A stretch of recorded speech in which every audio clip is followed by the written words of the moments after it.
Well, Nathan, we all knew that this day would come. Wait, what day? Today.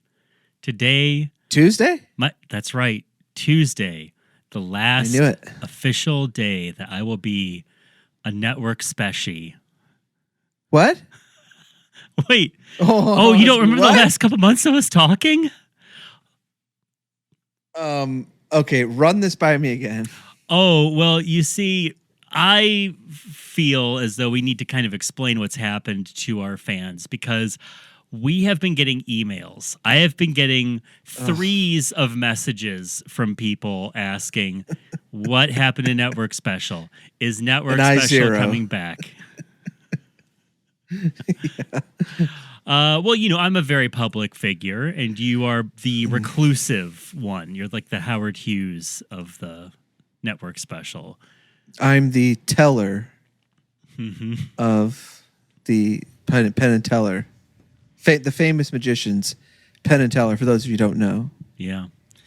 I'm the teller of those two. The Howard Huey and Lewis News. Oh, boy, it's off to a good start. This is the kind of snappy report that people have missed. They've been clamoring for it to be on the airwaves of the internet streaming again. Because, You're of gonna miss course, it when it's gone. You are listening to Network Special, the only podcast you needed to listen to if you wanted to hear about the golden era of appointment-based television whenever people had to watch what was on, when it was on. But now, thanks to the magic of the internet, we can watch these things again and again. And I will say this and put a pin in it, and then we can go back to our snappy conversation. But when people watched what was on, when it was on, boy, did they ever watch this that we're going to be talking about today. Yes. Now, I guess I'll further say that we're talking about a TV movie called The Day After, about the possible near end of the world. And for me, I am not having all of the flesh stripped off of my skeleton as I scream in agony and flames, but the next closest thing, I will be stepping away from this podcast, at least until I'm maybe an honored guest or my life falls apart and I have nothing else to do. And I come crawling back and sniveling and peeing my pants up to little Nathan and saying, please let me watch television shows again. Nothing bad is happening. I'm not like going through anything. My trachea isn't being removed. I just have a lot of other things going on. We're not fighting. No, nor are Nathan and I getting a big falling out, which is this is the most amicable leaving of a pop culture like thing that I've done. It feels really good. I'm the problem, really. Yes, it's producer Jeremy, of course, in the booth that I am giving the stink eye to. I finally made that wedge between the two of you, and I am... and then I realized that, I might have to talk more, and then I was like, this is a terrible idea for me. But Nathan, you will be continuing to carry the possibly viewed in the future Olympic torch of the podcast, correct? Yes, we're officially ending season 1, and we are now moving into a new age which we're calling season 2. Ooh, good title. And anytime we have a new host, a new permanent host, I will change seasons. And we've already recorded one episode. It was just as good, if not better, than all of the episodes we've recorded. Okay. With Zachariah. Sure. And no, we'll have a new host, and you'll hear all about this new host in a couple weeks. I think it's funny that we're like, it's both the beginning and the announcement of season 2. Yeah. Yeah. I didn't know there was going to be a season 2. You can say that it's Ben Shapiro, though, right?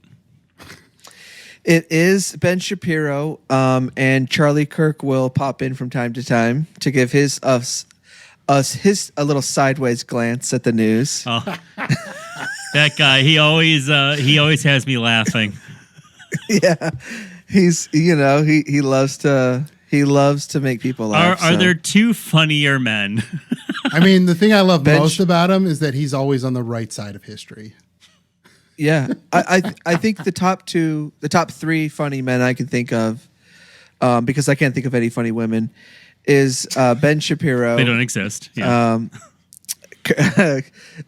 Charlie Kirk, and then followed up in the rear by Jordan Peterson. Yeah. Oh, don't forget the Maher. Oh, Bill Maher is number 4 for sure. Bill Maher, screaming Maher. What is his new podcast called?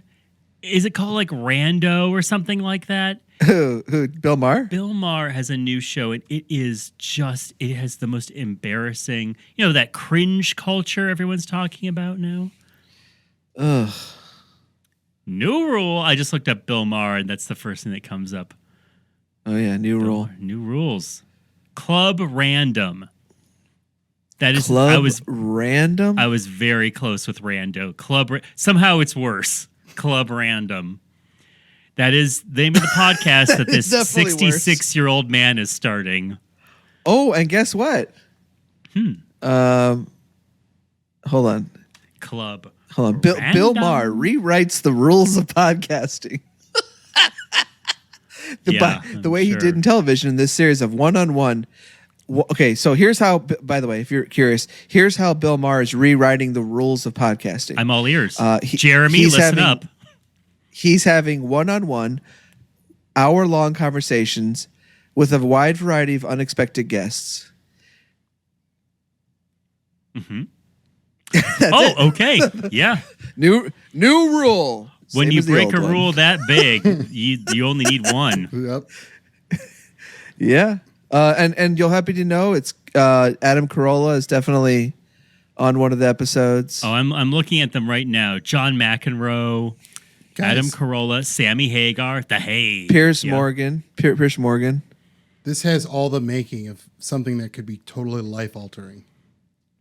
1 hour guests that he talks to. Variety, a wide variety. Oh, that's where Rogan went wrong. Mike Tyson is a guest. New rule. More guests. A wider variety. I'm trying to see if there's any woman he has on this podcast that is not a model. No, he doesn't. Okay. It's like Bella Thorne, Lisa Kudrow, and that's it. That's the only 2 women he has on. Well, he's just getting started. Eventually, End Culture will be on. Don't worry. Knowing that we would be coming back to do the end of season 1, Nathan has a suggestion to watch a movie called The Day After, about post-apocalyptic reality in America should nuclear war happen. Because at the end of this podcast where we talk about MTV and 80s Disney and MC Hammer movies, we wanted a real lighthearted screamer of a movie to have a lot of fun with. Is this the bleakest made-for-TV movie ever? I thought Rhapsody was pretty bleak. That was pretty bleak. But yeah, this is there's no spoiler alert. There's no happy ending. There's no way to tie this up. And in fact, at the end of the movie, it tells you that what you have just seen is not as bad as it truly would be. Right. So buckle up. Yeah. So this premiered November 20th, 1983 on ABC. And this is the highest rated television film in history. Mm-hmm. This is it.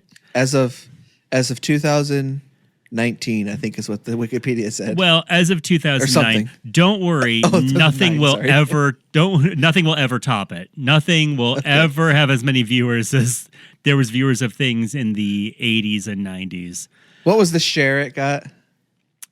So this is the 16th most viewed thing ever.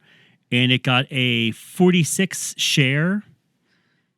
And explain what that means. That means that 62% of everyone in America was watching this movie. Which is insanity. You're not looking at the list of top things that were viewed, are you? Not currently, no. Okay. Can you guess? I'll give you a hint. Can you guess what the top 3 things in television history were? Big hint, they were all the final or most important episode of the shows. I did see this before. I'm trying to remember. Is Cheers one of them? Cheers is not one of them. Okay, Seinfeld, is that one of them? No. Okay, hold on. They're in the top 50, but you said the last episode or what? Or the most important episode of these 3 shows. This is the top 3? Mm-hmm.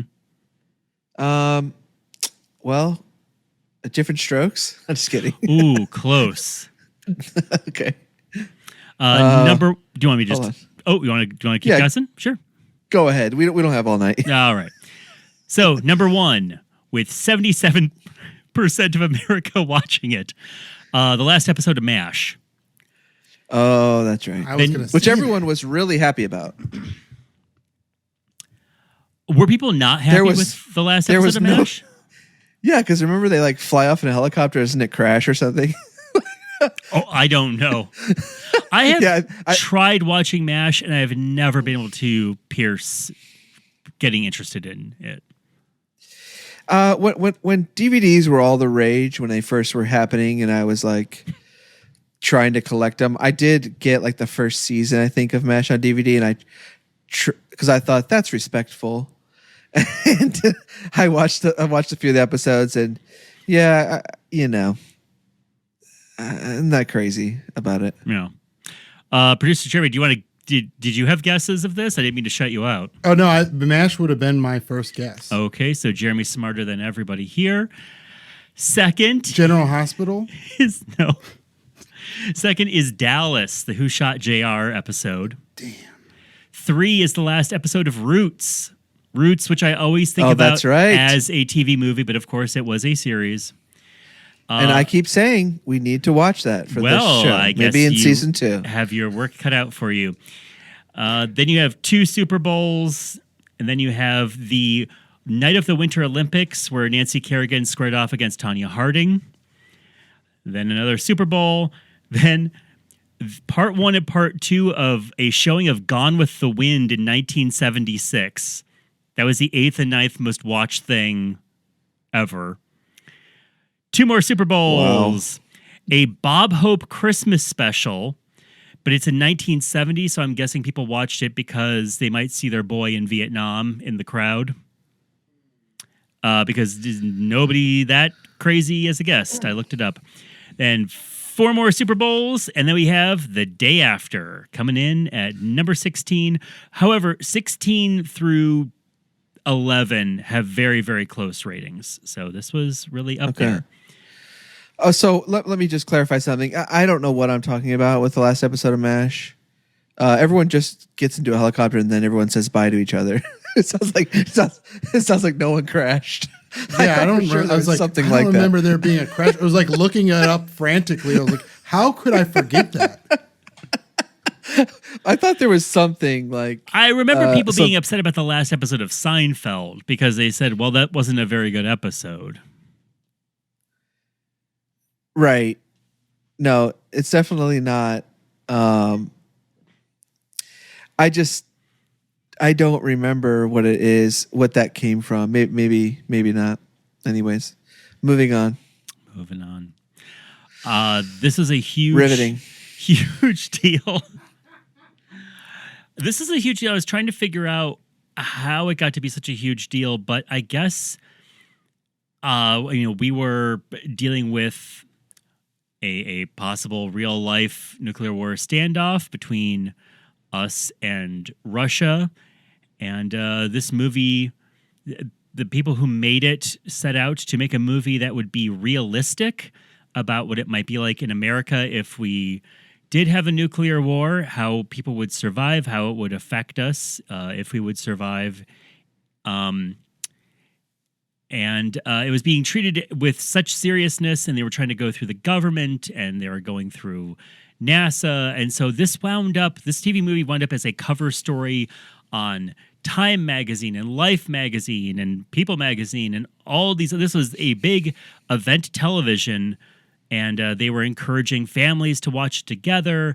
And there was a big debate with Carl Sagan and I want to say William Buckley. F. Buckley. Yeah. Afterwards, going back, of course, Buckley was like all for it. Yeah, of course. Just whatever you think the right choice is, you just assume he has the opposite. Right.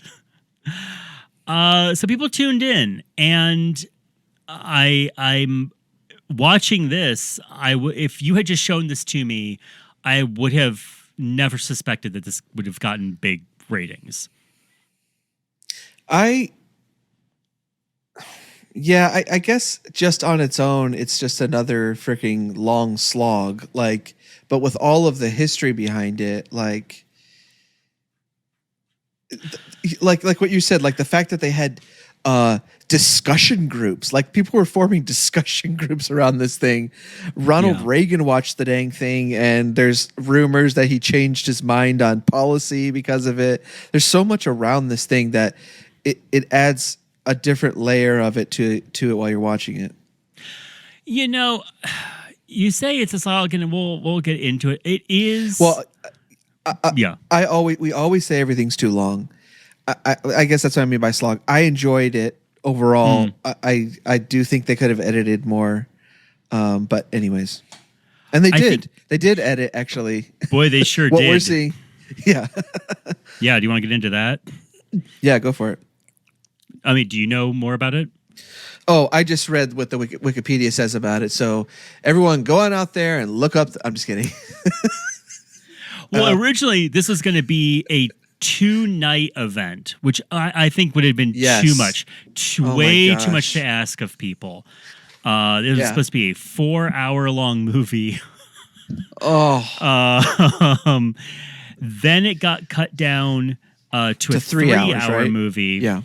And then finally they said, that's insane. Just make it 2 hours. And we will limit the commercials during the most violent parts. They said it's because of to be tasteful, but let's be honest. They didn't want to, the Tide company didn't want to play an ad for laundry detergent after watching a baby go up in flames. So yeah. Apparently, there is a 172-minute work print that has surfaced. But the one that we watched was about 2 hours and 6 minutes or something. I think we are watching the home release version, which was a laser disc that came out. I think it has extra violence, and it has a little subplot about a diaphragm, which I guess got cut for being too scandalous. This is a hornier movie than you think it would be, by the way. You said it's where we watched it. We watched it essentially on a torrent site because this is not streaming anywhere. You can watch the big explosion scene on YouTube, but that's pretty much it. And it's ABC, so it's owned by Disney now. How is it up on Disney Plus between baby. Mulan and the Mary Poppins Returns? Fuzz Bucket. Yeah, and Fuzz Bucket. This should be like in the retro category. There is the last release of it was in 2018 on a 2-disc Blu-ray special edition. Yeah. And it includes both a 127-minute cut and a 122-minute cut, which was vital. It's vital to see that extra 5 minutes. Well, that would have, I'm sure, answered all the questions I had. Yeah. This is directed by, I will say this is one of the best directed TV movies we've seen. Like, you do get moved from thing to thing with competence, and even though there are parts that go a little bit long, it doesn't go long the way that the hippie werewolf movie goes long, where you're just watching people walk around for no reason. You're watching them walk around for some reason, and at least you have a variety of camera angles. Like everything in this, like I understand why it is the length it is, and I understand, like, because every scene where someone's doing something, it contributes at least some piece of information about that character or about what's happening or coming. And what's really striking, I thought, about the whole thing is that they really give you obviously I'm framing all of this in today's world of, like, they really give you the sense of what it's like to be people living in a country where something really bad is about to happen to it, and we're all just living our lives. Some people are paying attention, some people are kind of paying attention, some people are not listening, and I felt like a lot of parallels between today and this movie. Right, and essentially nobody reacts super well to it, and at the very least, nobody knows what to do when it happens. Yeah, which felt. Did very you watch realistic. this? Yes, I agree. Yeah, I felt like all of the reactions were very true to what you would assume what people would do. Yeah. Do you remember this when you were? I mean, I guess I would have been 6. Well, I would be probably 3, so absolutely not. No. Yeah, I wouldn't have really. Probably would have been asleep. Let me call my dad. Let's get my dad on the show.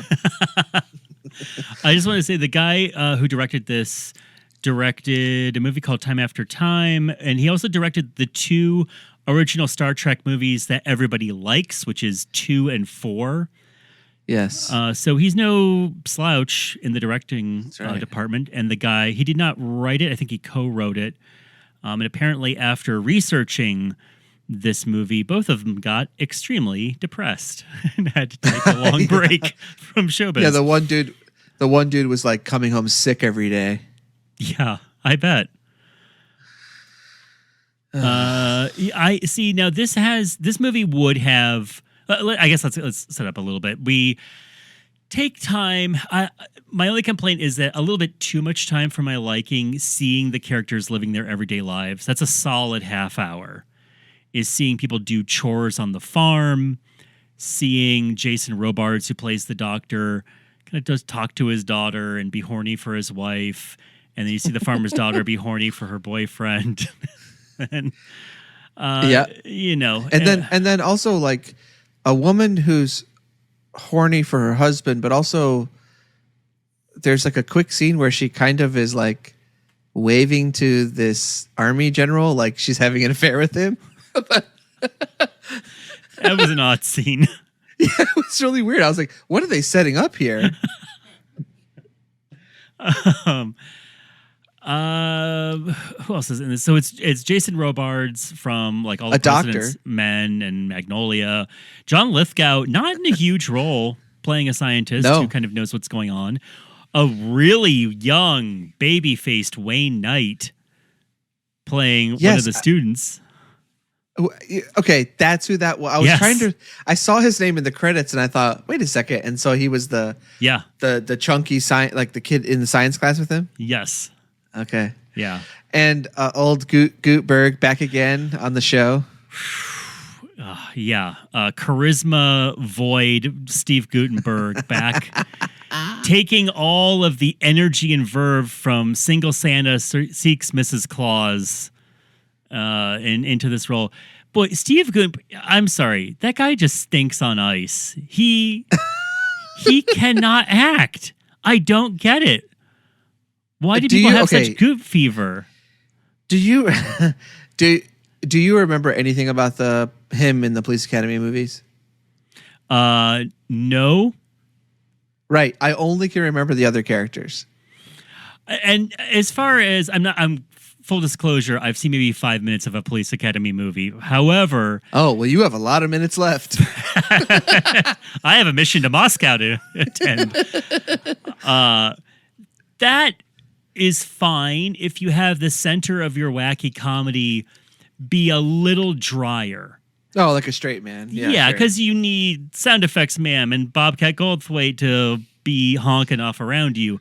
You don't need them to be like a wet sock somebody put on a broom handle and wave you around. It's the end of the world, and this guy is just kind of dully looking at everything. He's kind of acting like the end of the world has already happened before it happens in this thing. There's no difference in how he's acting. He has a 1,000-yard stare. There's no difference in how he's acting before or after the bomb. Yeah, he is his actor's secret is he has seen all of his loved ones die in front of him before every movie. And it's the movie is well set up in the fact that like you hear, it's 83, so you're hearing radio reports mostly, and then some TV reports saying that there's the threat of war, which doesn't really affect most people's lives. We see some people who are in the army and it's affecting their lives, but other people, there's a woman who's getting married. The doctor is just kind of like making his rounds. There's a woman who's pregnant. There's a doctor who's horny for college students. Oh yeah, the second worst actor in the movie. that doctor. I guess they figured they had to put some horny in this to give people some juice. Teenagers. Oh yeah, that'll hook the teens. And then they happen to all also live near a lot of nuclear missile positions. So the bomb goes off in their neighborhood. There is a giant pulse of, what is it? Electromagnetic? EMP. There's also, before the bomb drops, America shoots off all of its missiles, and this was part of one of the bits of controversy that like William F. Buckley and Ben Stein got all mad about is there's no indication of who shot their missiles first. Yeah, the New York Post wrote an article calling everybody a traitor who took part in this movie because they depicted America possibly shooting the missiles first. Possibly. It's never clear. They make a point in this movie where Wayne Knight's saying, like, I want to know facts about who shot first. And then somebody else says, you think they're going to tell you? Like, you trust the government to tell you that? Which is a hell of a thing to put in your movie, honestly. That it's going to be on the ABC network in 83 in the land of Reagan. I think they said the government, in order to, like, they were trying to work with the government. I think the government said that you have to indicate that Russia shot first. Yes. And they refused. At some point or something. Yeah. Yeah. Which they must have reached a compromise because they're definitely using official army insignias and different things, which you have to have the army's permission to do. Like a lot of this movie is shot, it feels like a documentary or something. Mm-hmm. Like there's lots of like people just like doing army things and working in, like army holes. That is how my extent of my knowledge as well. Oh, they're doing army things. Yeah, army holes. Yeah. Get in this hole. We need 2 keys to open this lock. Yeah. That was like, oh yeah, like everything was like 30 steps before you even get to the point where you're thinking about shooting off the missiles. Yes. That is crazy to think that they pull out those giant double phone book size binders about everything you have to do before you can launch a missile. Yeah. And one thing we should also say is they did air this on Russian TV. Mm-hmm. I think 3 years later. They made a demand that the Russian translation conform to the original script and that the broadcast would not be interrupted by commentary, which sounds so like that sounds so much like a Russian thing to like pause the movie and be like says something in Russian like just so you know, America shot first. That's about the first half hour. Then it ramps up where you're seeing more alerts. About the hour mark, then we have the big explosion scene. I guess it was cut down, but you're still seeing. The only thing that's goofy about this movie are the scenes where people are turning to skeletons. Yeah, it's like a flash. It's like a flash, and you see like their bones, like a X-ray kind of thing. I realize that is something that happens, but there is also one part where it shows a bride and groom kissing on their wedding day, and they all turn to skeletons, and everyone in the pew is a skeleton. And it just looks a little too like Mars Attacks for this movie. Then there's a couple of like blackened corpses. Yes, in this too. Yeah, which you see a lot of that. I remember the only time I ever remember everyone in one of my high school classes getting serious was whenever we watched a movie in history class showing the after effects of Hiroshima. And that is something I only need to see once. I remember it all very, very well. But that's also the only time I can remember people like crying in class because you're seeing. It's the same thing. You're seeing blackened corpses just kind of frozen in time, but then you're seeing the aftermath of like skin falling off of people's body and babies covered in boils. And that's what I'm describing is pretty much the rest of the movie where it's 28 days after, except there's no cool action scenes. It's just people slowly rotting and trying to get into a hospital, and everyone is dying for another hour. So what did you watch in your school? What did we watch? Yeah, what was it that you watched? It was called was Hiroshima's. It like a documentary? Yeah, it was called Hiroshima's Greatest Bloopers. Greatest boners.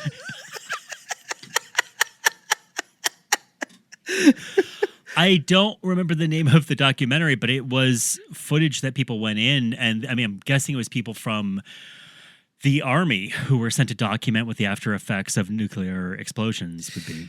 And people in your classroom are crying about it? Well, we were watching humans who were rotting off of their bones and dying. That's crazy. Yeah. I remember crying in second grade in class over something similarly traumatic. All my teachers thought my name was Charles, which is my dad's name. And it made me cry because my name is Nathan. Yeah. And I knew in that moment what that girl who's walking out of the, and her clothes have been burned off. Like, yeah, right. I knew what she felt Agent Orange, in that moment. Uh-huh. Yeah. Uh-huh. Mm-hmm. This is the kind of banter I'll miss. So, have you seen that cartoon, the anime about Hiroshima?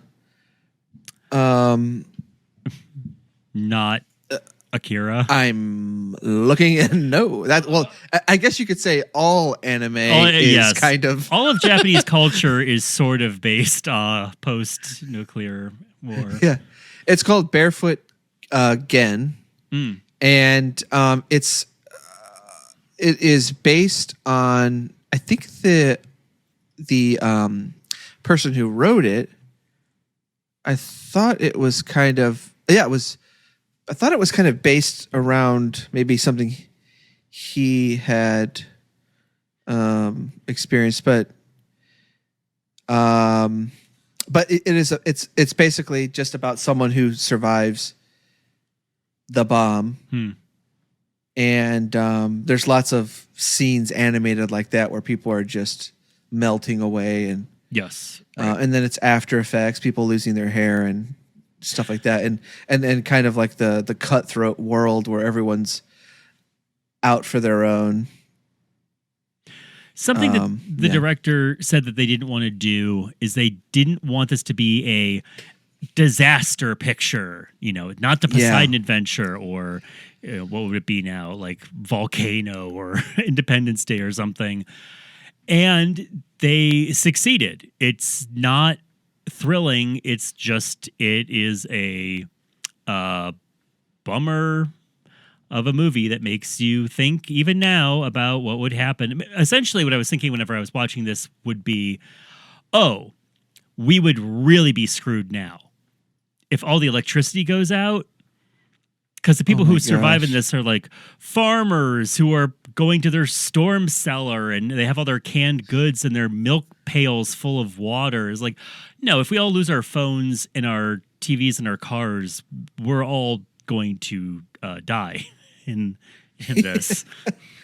Yeah, because and all like farming is like, it's all done by robots now. So that's all like already we've like electrified everything you could do that would, it was like the only people who would be able to survive would be like hipsters in Brooklyn with their rooftop gardens. All they can eat are designer pickles that have like gin in them, but they will survive. Yeah, because gin would be the only thing to survive a nuclear holocaust. That is something that they don't really show, is it? Is that like alcohol would probably be okay and people would just start grabbing it and getting drunk all day. Is that true? It would be okay? Wouldn't it? I don't know. You know what? I'm being ridiculous. It's radiation. No, it's not going to be okay. Yeah. It would just make it like way more, like get you way more high, man. However, if you were dying, like what would be stopping you from just drinking more radiation fluid? If this happened, I would be so bummed that I did not die in the bomb. Oh, if you had to go the long way? Yes. If you're going to slowly, turn into sort of a zombie. Like my mom died right before COVID happened. Okay. And if she would have gone through COVID, it would have been a nightmare because she had to like be like protected from stuff anyways because she had like transplants and everything. Like it just would have been like it would have been fine. She would have been at the house like watching TV and playing Candy Crush. But I just mean like for just that little bit of a thing was just like, oh man, we're all glad she died then. Like the last time she like have a lot of visitors or something like that. Yeah, exactly. Yeah. So it's like now I'm like just even that little bit of convenience, like inconvenience. I'm like, oh, thank God she's dead. Right. Go to the IMDb of this movie. I'm just saying it because I just pulled it up. Go to the IMDb of. By the way, when you try to search for The Day After, all that comes up is The Day After Tomorrow. Oh, what is that movie? Is that a Tom Cruise movie? No. I think it was the guy who did Independence Day. That German director. For me, it always comes up as The Day After because I've been doing so much searching for it. Because you're working so hard. I get it. Dennis Quaid. I was really close. Dennis Quaid, Tom Cruise, very close. But if you go down the actors list to The Day After, the poor 18-year-old actress who plays Lori, her headshot for IMDb is her looking like a Boglins puppet. She looks like a Chucky doll. After like he's thrown in the furnace. A possessed Chucky doll. So the actress who's played Lori, it's a shot of her not as a young girl, which she is in this movie. It's a photo of her with all of her dyeing makeup on, so she looks like a ghoul. Oh, she was in that movie Broke Down Palace. Oh. Claire Danes. Yeah. Actress has been in 38 other things, and they can only find that photo of her. So everyone's dying. Jason Robards is dying. Everybody Maybe dying. Everybody dead. Maybe it was an ex-boyfriend who updated this this entry. People kind of get into 28 Days Later mode. People kind of essentially start turning into zombies, just like wildly staring into nothing in a way that I didn't quite buy that people would get this completely feral acting. Maybe they would. I don't know. Or is it supposed to be that their brains are going too? Well, that's the question. Like, how much is your brain activity affected? So, like, people, like, I think it was just like the desperation. I think it was supposed to, like, that's what I took from their, like, that one guy who the black soldier like cares for. He's like flopping around and he just he's like a manic puppy, you know. Well, like, that could be disease. I'm talking about like all the weird zombie hillbilly people that wind up shooting the farmer. Like, they're all just huddled around a fire, staring mute and like gnawing at bones. Like the little girl, like the father blasts the other guy with a shotgun, and the girl, his daughter's just staring, like no reaction, no like, oh, that's how we live now. Yeah. And it ends with Jason Robards falling apart. He goes back to his house, which is now rubble. And there's a family kind of squatting in the ruin that was his house. And at first he says, "Get out of my house." And then the man who is in the house goes up to him and embraces him. And they both start just kind of falling apart and crying in each other's arms. And that's the end of the movie. The last thing you hear in the movie is John Lithgow radioing for help and no one responding. Is there anyone out there? Is that an okay, Lithgow? I want to hear some more. I want to hear some more Lithgow. I don't want to hear just that line. Harry?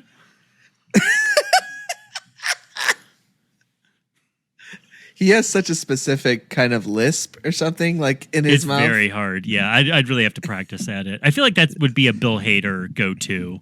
Does he do a Lithgow? I feel like that would be a thing he could do. I think Bill Hader does everyone, right? He does you. I know that. Yeah. He's done you to me in private. Well, that's nice. That's good to hear. We went to high school with Bill Hader, all of us. Oh, yeah. Did I forget to say that? This movie, this movie is forgotten, right? I had not heard of it until you mentioned it, and I looked it up and I went, oh my God, this is the top rated TV movie. I think this came out in 1983. If this had come out in 1986 or 1987, everyone would make reference to this movie who's around our age. Because everyone would be... If I watched that world exploding sequence when I was 6 or 7, I would have been extremely upset, and it really would have made a little pee pants out of me at night. It would have seared into my mind the way those bodies were seared into the to the dust. Because it's children watching their parents die. You watching pets die. Like oh my gosh, bodies go up in flames. So it's like it just missed the window of people who obsessively talk about their pop culture youth. Mm-hmm. So if it had been our generation, a little older, I think this would still be looming large, but it's not. Yeah. So it's just kind of forgotten. And it's not a movie that has any entertainment rewatch value. No, I don't have any plans to rewatch. So I can see why it's faded away and it's almost like gone at this point, which is kind of remarkable. It's weird to think. That is really strange. Like to know that this was one of the top things of all time, and there's not even like a. I mean, maybe they talked about it on like I Love the 80s or something. Do you think? No, I don't think they did. They're too busy holding up Rubik's Cubes and saying, remember? That is true. Rubik's Cube's got a lot of time on that 1983 No, it's not, because episode. What people talk about when it's I Love the 80s, it's just like Stranger Things. It's whatever kids liked. It wasn't an adult thing. They're like, ordinary people, man. I saw it 18 times. The explosion wouldn't have scared me, except I think about just the thought of it happening may have kind of scared me. Just Russians and all that kind of stuff that we all talked about back then. But the people, the sores, the open sores and boils on people. Really good makeup in this movie. Yes, that freaked me out now. Yeah, and that would have been forever in my mind. Yes. Yeah. The soldier in his hair is kind of just peeling off of his head. And I just know for a fact that I would have joined one of these discussion groups and, and watched the debates with William Buckley at age 7. Because I was a real big buckhead.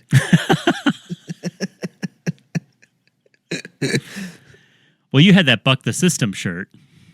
I did. I had the Buck the System. It was a Buck the System, but it was like it didn't mean to buck it. It meant to it was like saying the F word, but it was like, because you wanted to be part of the system. Yeah, that's very true. Well, I got there. Yeah. You know what? The walk was as long as the soldier walking to that deserted hospital. But in the end, it was worth it to cough up some blood. What did you think about the young boy in the family, and how he played the clarinet? I can't say that I retained it very well, but as I remember, it's just him like long sustained toots on the clarinet. He is mouthing that thing so hard. He is going deep with that thing. Oh, also, do you remember so when he's talking when the Jason Robards, the doctor, is talking with his daughter's moving to Boston, and his daughter's an older woman, and it seems like she's like she's like really into art or something, so they're at this museum. They are standing in front of this amazing painting, which I am calling the Shushing Dandy. Yeah. Yes. Yeah. Which is so amazing. It's this a Victorian era looking guy shushing really emotively or whatever. And I looked it up, and it's this guy named Joseph Ducreux or something. I don't know how you say it. Ducreux, who was like a commissioned painter for like Marie Antoinette, and wow. And then when that went all to crap, he had to kind of imagine himself. So he would do all these selfies of himself doing really emotive stuff like that, like shushing and like flipping. Like if you look up his pictures, they all look like that, and it's him just doing really funny faces like that. Wow. I love it. I loved it. The Shushing Dandy. It's called, I think it's just called like Discreet, Les Discreet, or something like that. Well, if we're talking about just the ephemera we liked in the movie, there is one of the science students has a white baseball hat, and it is obviously handmade, but it just has the word Smurf written across it in blue. Wait, this wasn't the guy from 30 Rock, was it? Yeah, it was Judah Freelander. Yeah, Freelander.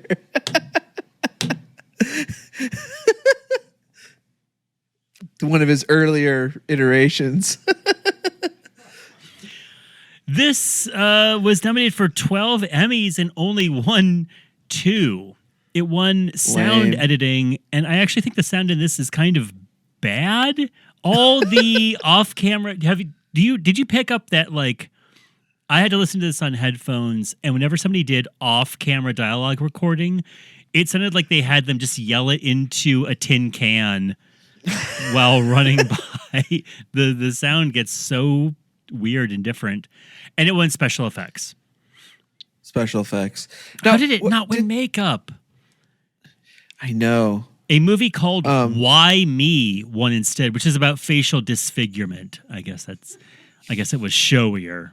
But that looks like a movie you have to do on season 2. Oh yeah. What about so the footage of the explosions? There was footage in there, just like real footage too, right? Oh yeah, you had it's Like hard the watching it now because trees. I've seen it's free stock footage now, so I've seen this footage a million times of like the cabin kind of blowing over and the trees whooshing, and it looks really cheap to put it in there. If you watched MTV during the like industrial music video era, you probably saw all this footage 20 times. Yeah. Did you ever watch Muppet Babies? Did you ever have one of those Sure. CD-ROM movie creators with stock footage on it? You've definitely seen footage of nuclear tests. What do we think? Do we recommend this? You have to search it out. You really got to search for it. I would say yeah, because of its cultural significance. Yeah. I think it didn't have to be 2 hours. It could have been an hour and a half, and that would have been exciting. But I don't know. Maybe. What do you think? I don't think anything was wasted. I don't know. I just everything is so long on these TV shows. I can't imagine if this were a 2-night show. I think, well, here's what would definitely be done now is the first half hour where you're meeting the characters, that would now be 15 minutes. You would get the basic strokes. This person's related to this person. This guy's young, he's kind of brash. This doctor's very loved and respected. Like, it would be the way that people are introduced in Independence Day, where you get one line, like, I'm the party animal. You know what I mean? Let's party! I think that could probably have been cut down a little bit. And then at the end, it does get to a point where I'm like, I get it. It's terrible. People are certainly dying in droves. It was like they were filming like just bits of trivia that they read. Like there's one whole scene where someone comes to teach them how to redo their farms, and everyone's asking, what do I do? What do I do? Scene.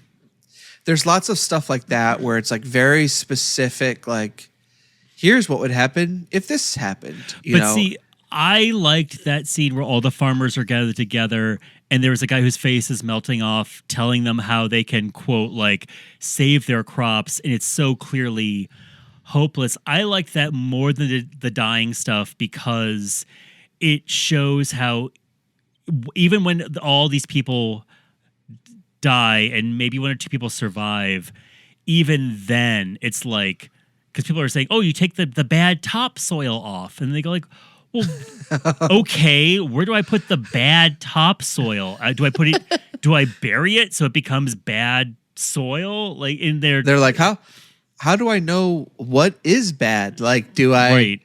Like, they're like, just go down 4 or 5 inches. They're like, okay, that sounds scientific. I think that's the stuff that there's nothing we can do about it really, except get out there and vote. But you going like, if we do have this, it's just like, yeah, if that happens, that's probably going to be it. And there is the amazing Einstein quote, which I'm going to guess is actually Einstein because they say it is, but it's so well written. I don't know. But he says, like, I don't know how World War III will be fought, but I know how World War IV will be fought, which is with sticks and stones. Yeah, and that's a great quote. Such a bone-chilling statement, and it's very, very true. So, get out there and vote with your head and your heart, and we will never have a nuclear war. And if you're in a state that's gerrymandering your vote all to hell, then just pick up and move and go to a place where it isn't.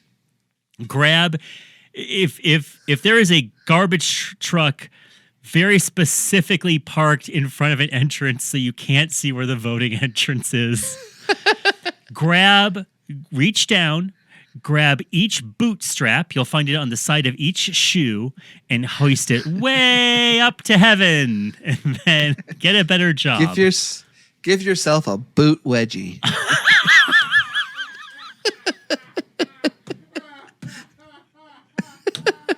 Oh, boy. We don't need a nuclear war to be in the middle of a hopeless wasteland. We're doing just fine. This podcast was worth it for the term boot wedgie. That is amazing.